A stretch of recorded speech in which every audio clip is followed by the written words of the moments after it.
আমার প্রিয় ভাই ও বোনেরা, 17 বছর লম্বা সময় আমরা ভোট দিতে পারি নাই। যেই ছেলেটার বয়স 17 বছর আগে 2 বছর ছিল, সেও এখন ভোটার হয়ে গেছে।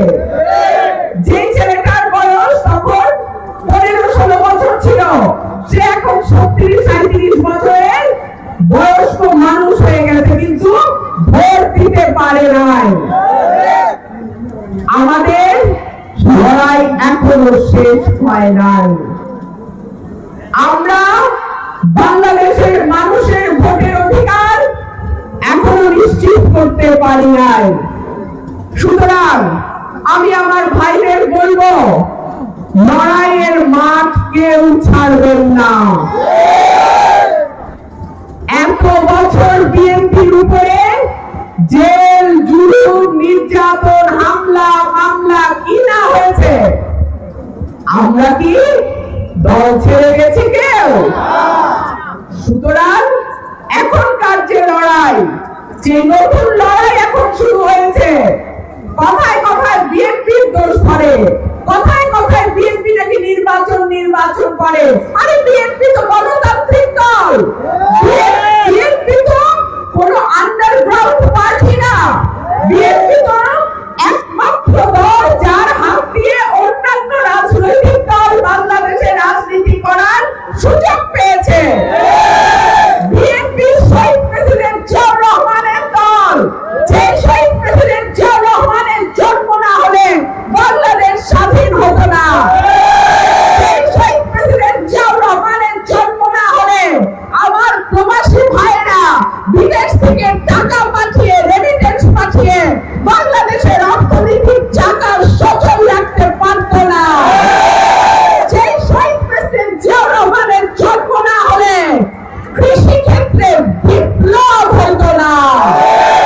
শহীদ প্রেসিডেন্ট জিয়াউর রহমান এই বাংলাদেশের মাটিতে এসেছিলেন বলে আমরা গার্মেন্ট শিল্পের নামে হাজার হাজার কোটি টাকা বাংলাদেশের বৈদেশিক মুদ্রা অর্জন করি। সুতরাং এই শহীদ প্রেসিডেন্ট জিয়াউর রহমানের দলকে আপনারা নির্বাচন চাই বলে তাচ্ছিল্য করবেন, আমরা হাতে চুরি পরে বসে থাকবো না।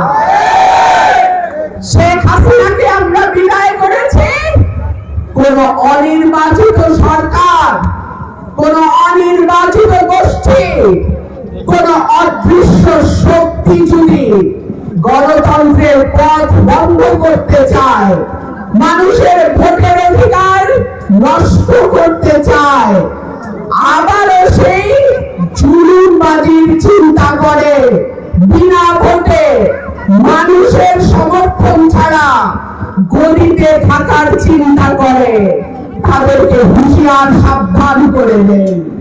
বাংলাদেশের বিএনপির কোটি কোটি নেতা কর্মী কিন্তু চুপ করে থাকবে না। আমার প্রিয় ভাই ও বোনেরা, বিএনপি বিশাল দল, সমুদ্রের মতো। কমিটিতে থাকে অল্প কিছু মানুষ, তার বাইরে যে বিএনপি জনসমর্থন, কর্মী সমর্থন, সেইটা কমিটির ভয় দেখায় আপনারা কেড়ে নিতে পারবেন না। মানুষ দেখেছে 17 বছর তারা যুদ্ধ করেছে, মানুষ দেখেছে তাদের নামে মামলা হয়েছে, তারা জেল কেটেছে, তারা প্রত্যেক রাতে টকশোতে গিয়ে হাসিনা সরকারের চেহারা মানুষের সামনে তুলে দিয়েছে। সুতরাং আপনারা যদি 17 বছর যারা কষ্ট করেছে তাদেরকে ভয় দেখান, তাদেরকে হুমকি দেন, আমার নেতা কর্মী যথেষ্ট, আপনাদের উচিত জবাব দেওয়া। আর একটা কথা বলে আমার বক্তব্য শেষ করি, আমরা কিন্তু এখনো ক্ষমতায় আসি নাই। আমাদের অনেক জনসমর্থন, মানুষ অস্থির হয়ে আছে।